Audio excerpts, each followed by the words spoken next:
Cette vidéo introduit les guides des bonnes pratiques que nous avons construits sur le thème « Faire valoir ses droits et accéder à l'autonomie ».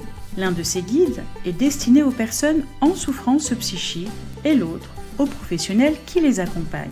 Ils contiennent des recommandations issues d'une recherche-action participative que nous avons menée. Nous sommes des personnes en souffrance psychique, membres des groupes d'entraide mutuelle de l'association Advocacy. Ne sommes-nous pas les mieux placés pour expliquer nos besoins à ceux qui nous soutiennent? Avant de vous présenter ces guides, il nous paraît important de partager avec vous notre vécu.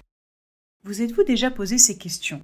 Quelles considérations et quelle place accorde-t-on aux personnes en souffrance psychique dans la société française? Quel regard portez-vous sur la souffrance ou le handicap psychique? Quel regard porte votre voisin, collègue, ami ou encore parent sur la souffrance psychique? Quel regard portons-nous nous-mêmes sur notre handicap? Savez-vous ce qu'est le handicap psychique?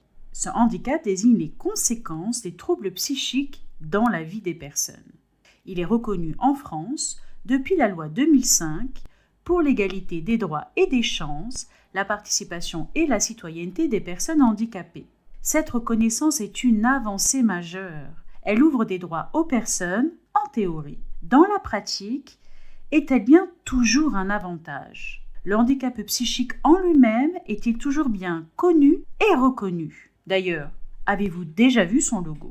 En pratique, le handicap psychique souffre d'un manque de reconnaissance qui conduit à ne pas voir, entendre, comprendre nos besoins, nos attentes, nos vécus. Bref, les conséquences des troubles, comme le sentiment d'être envahi, persécuté, angoissé ou encore déprimé.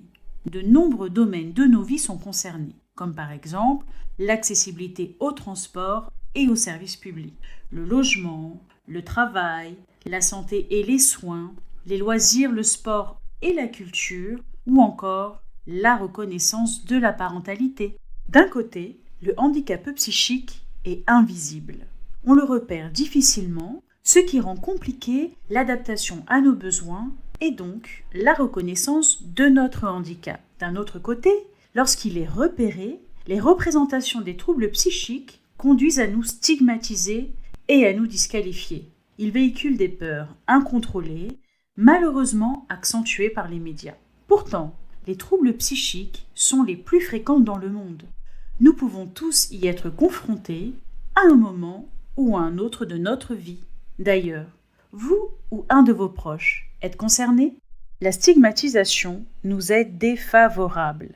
Les idées reçues font que nous ne sommes pas considérés comme des personnes à part entière, capables de faire des choix, de prendre des décisions pour nous-mêmes, bref, d'être autonomes. Ne pas nous considérer comme responsables revient à nous infantiliser et à nous voir comme des incapables majeurs. Ce regard nous conduit souvent à nous dévaloriser nous-mêmes, à nous voir comme des incapables et à nous isoler. Du coup, nous pouvons vite nous retrouver mis à l'écart. Nous vous avons fait part de notre vécu. Nous vous invitons maintenant à venir voir nos guides des bonnes pratiques.